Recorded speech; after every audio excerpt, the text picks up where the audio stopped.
Have you ever felt like you've lost everything? One day you're on top of the world, and the next, it all comes crashing down. That's exactly what happened to Linda. Her family, once wealthy and influential, lost their entire fortune overnight. Left with nothing, Linda had to swallow her pride and accept the charity of the Emanuel family. At first, things seemed hopeful. The Emanuel brothers, handsome and powerful in their own right, welcomed her into their home. They treated her with kindness, offering a safe haven from the storm that had shattered her life. It felt like a new beginning, a chance to rebuild. Linda started to believe she could find happiness again, that she could find a new family with them. But paradise didn't last long. A dark shadow crept into the Emanuel mansion, a shadow named Megan. She was the maid's daughter, and from the moment Linda arrived, Megan was consumed by a bitter, burning jealousy. She saw Linda's grace, her resilience, and the attention she received from the brothers, and she couldn't stand it.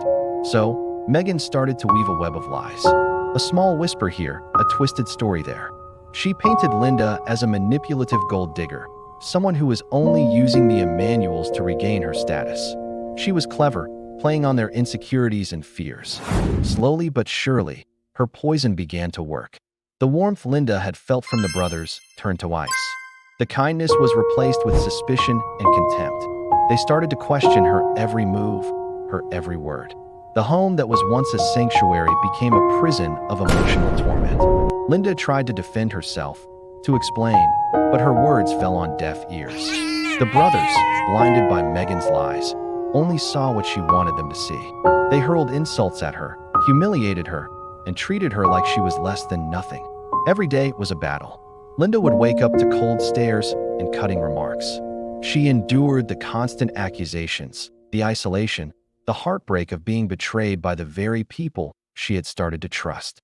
She was alone, surrounded by enemies in a house that was supposed to be her home. The pain was immense, a constant weight on her soul. She cried herself to sleep most nights, wondering how it all went so wrong.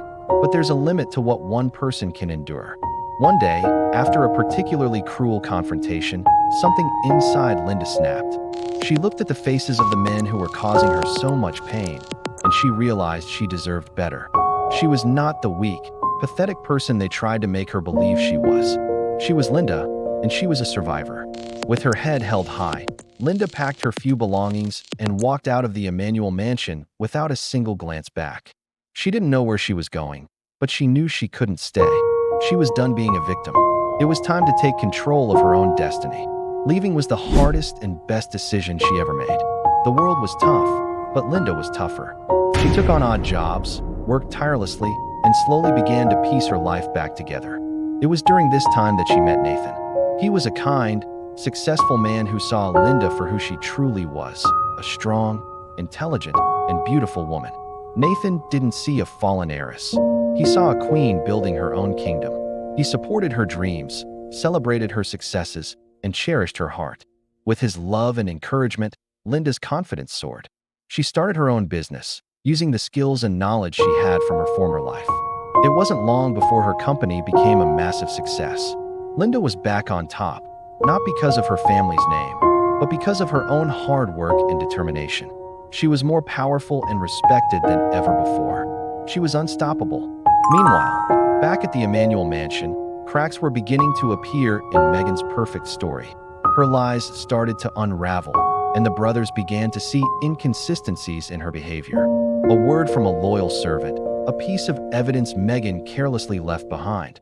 It all started to add up. The realization hit them like a tidal wave. They had been fools, completely manipulated by a jealous girl. The woman they had tormented and thrown out was innocent. They remembered her tears, her pleas, the genuine pain in her eyes, and a deep, agonizing regret began to consume them. They had destroyed their connection with a remarkable woman, all based on a foundation of lies. Overwhelmed with guilt, the Emanuel brothers decided they had to find Linda. They had to apologize, to beg for her forgiveness. They used all their resources to track her down, their hearts pounding with a mixture of hope and dread. When they finally found her, she was not the broken girl they had cast aside. She was a confident CEO, standing beside a man who clearly adored her. They approached her, their voices trembling as they tried to explain, to apologize for the immense pain they had caused. They told her they knew the truth about Megan, that they were wrong, but they missed her. They begged for a second chance, a chance to make things right. But can a heart that has been shattered into a million pieces ever be fully mended? Can forgiveness erase the scars of such a deep betrayal? Linda looked at the men who had once been her saviors and then her tormentors. She had moved on, built a beautiful new life for herself. The past was in the past. What would you do if you were Linda? Would you forgive them and let them back into your life? Or would you keep the door to the past firmly closed and continue walking your own unstoppable path? The brothers finally see the truth, but the real question is it too late? The damage is done, and some things, once broken, can never be the same again. This is a story of resilience, of the incredible strength of a woman who refused to be defined by her circumstances. She fell, yes, but she rose again, stronger and more powerful than ever before.